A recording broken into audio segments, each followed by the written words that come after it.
মলি, ফুলকপিগুলো একটু এগিয়ে দে না। কড়াইটা গ্যাসে বসিয়ে তাতে খানিকটা সর্ষের তেল ঢেলে গরম বসিয়েছে সুজাতা। চ্যাটার্জি বাড়ির বড় বউ, সুবিমল চ্যাটার্জির বড় ছেলে প্রকাশের বউ। সুবিমল বাবুর বউ মারা গেছেন 2 বছর হলো। তখন থেকে সংসারের সব দায়িত্ব সুজাতারই হাতে। সুজাতার কথায় মল্লিকা মানে মলি এ বাড়ির মেজ ছেলে বিকাশের বউ কেটে রাখা কপির বাসনটা এগিয়ে দিল সুজাতার দিকে। 3 ছেলে, ছেলের বউ, নাতি নাতনি নিয়ে বেশ বড় আর সুখের সংসার এই সুবিমল বাবুর। কড়াইতে 5 ফোড়ন দিয়েই ছোট ছোট করে কাটা ফুলকপিগুলো ছেড়ে দিল সুজাতা। ময়দাটা ততক্ষণে মেখে নিয়েছে মলি। বাড়ির ছোট ছেলে আকাশের বিয়ে হয়েছে মাত্র 9 মাস হয়েছে।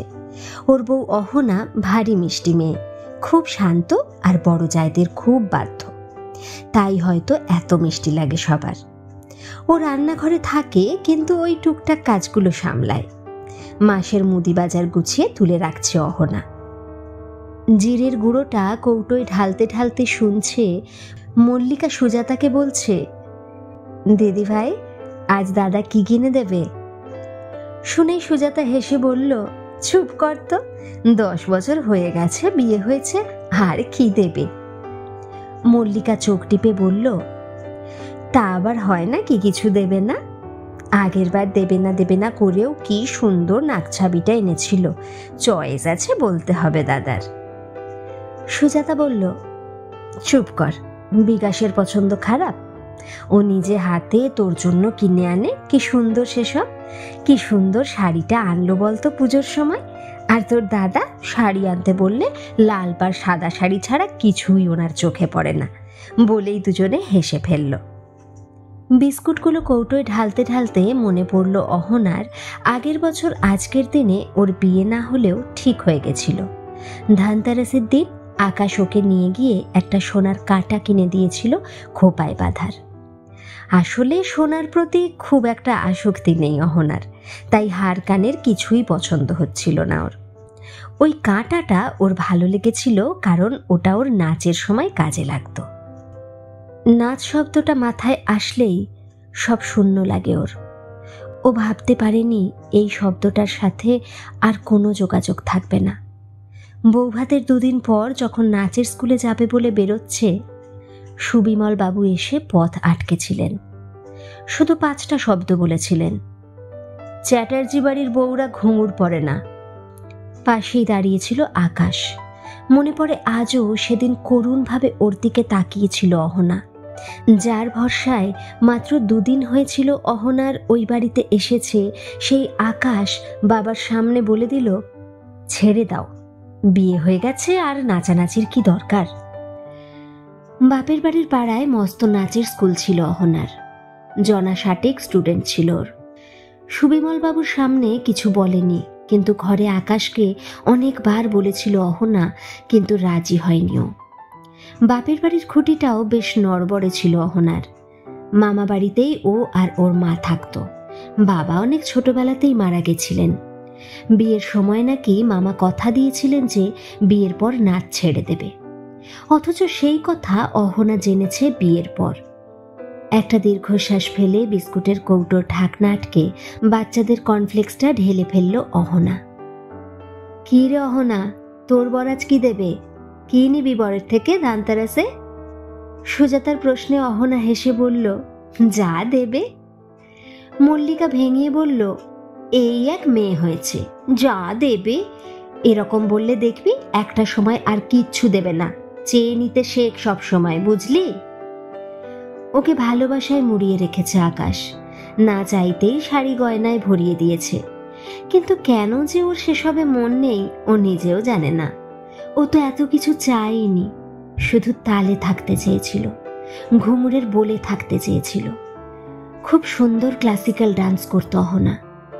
রাগ করে ওর গুরুজি কথা বন্ধ করে দিয়েছে ওর সাথে, বলেছে যেদিন পায়ে ঘুঙুর পরবি সেদিন আমার কাছে আসিস। অনেকবার রাগ করে দুঃখ করে রাতের খাটে ভালোবাসায় ডুবিয়ে আকাশকে বলেছিল অহনা, কিন্তু যেদিন আকাশ বলেছিল বাইজিদের মতো ঘুঙুর পায়ে নাচা আমার পছন্দ না, সেদিন থেকে আর একবারও বলেনি অহনা। ভালোবাসার অপমান চায় নাও, তাই এই বাড়িতেই আর রাখেও নি। সোজা মায়ের কাছে ঘুঙুর রেখে এসেছিল অহনা। সেদিন থেকে খুব শান্ত আর বাধ্য হয়ে গেছিল। নাচি যখন চলে গেছে জীবন থেকে, আর কোনো কিছুর প্রতি চাহিদা নেই। কি শাড়ি কিনবে পুজোয়, কি মাছ খাবে, কোনো কিছুতে নেইও। যা হয় খায়, যা পায় পরে। অহনা আয় টেবিলে, চল খেয়ে নি সব। গ্যাস বন্ধ করে লুচি আর তরকারি নিয়ে ডাইনিংয়ে গেল মল্লিকা আর সুজাতা। এ বাড়িতে সবার সাথে সবার খুব মিল, কিন্তু মাঝে মাঝে অহনার সবটাই ভীষণ দেখানো মনে হয়। আয় রে, মল্লিকা প্লেট নিতে এসে আবার ডেকে গেল।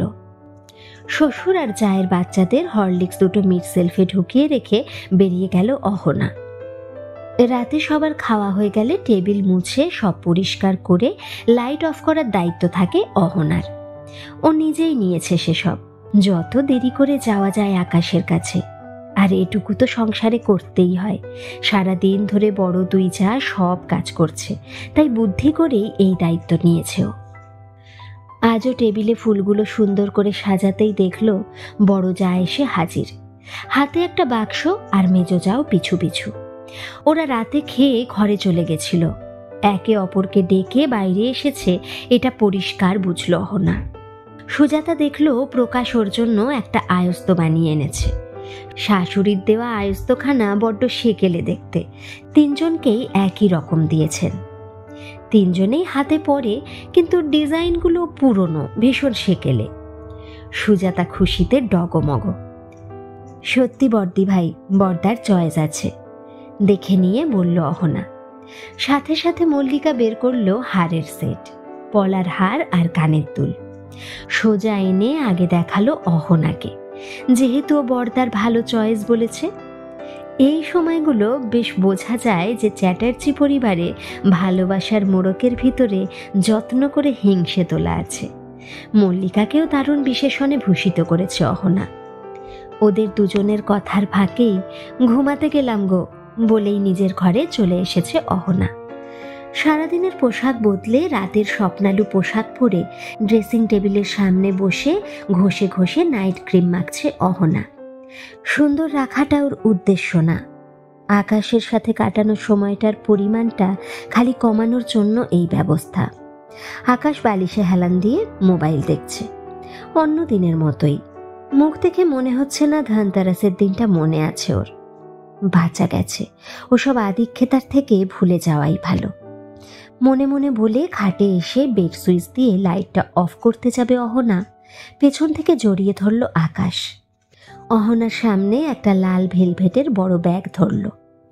এত বড় ব্যাগ মানে অনেক দামি গিফট দেখেই মাথাটা আরো গরম হয়ে গেল অহনার। কিন্তু রাগ, আনন্দ, দুঃখ সব সরিয়ে রেখেছে অহনা। অনুভূতির দাম না থাকলে তা দেখানোটা বেকার। তাই হেসে ব্যাগটা হাতে নিতেই বুকটা কেঁপে উঠল অহনার। এই জিনিস হাতে নিলেই অহনা বোঝে। তারপর যখন সেই চেনা শব্দটা শুনতে পেল, না খুলেই বুকে জড়িয়ে ধরল ব্যাগটাকে। আস্তে আস্তে বের করে দেখল ওর প্রাণ, ওর তাল, ওর বোল ওই লাল ব্যাগে পুরে এনেছে আকাশ।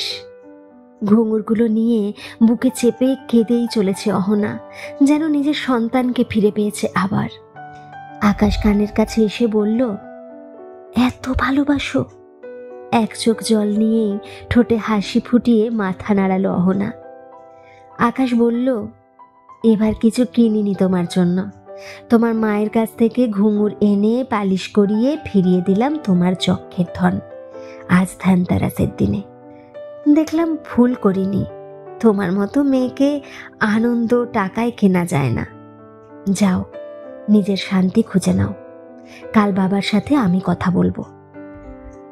অহনা কোনো কথা বলতেই পারছিল না, বারবার কেঁপে কেঁপে উঠছিল কান্নায়। নিজের ছোট্ট শরীরটাকে ঢুকিয়ে দিল আকাশের বুকে, আর নিজের বুকে আটকে রাখলো ঘুঙুর, ওর যক্ষের ধন। যদি হিংসের চোখ দিয়ে দেখা হয়, সবচেয়ে খুশি হলো আজ অহনা। সবার থেকে বেশি শুভ হলো ওর ধনতেরাসের দিনটি। গল্পটা কেমন লাগলো একটা কমেন্ট করে কিন্তু অবশ্যই জানাবেন। আর যদি ভালো লেগে থাকে তাহলে প্লিজ একটা লাইক করে দেবেন। আর এই চ্যানেলে যারা নতুন তারা প্রতিদিন নতুন নতুন গল্পের স্বাদ পেতে চ্যানেলটিকে অবশ্যই সাবস্ক্রাইব করে দেবেন। ধন্যবাদ।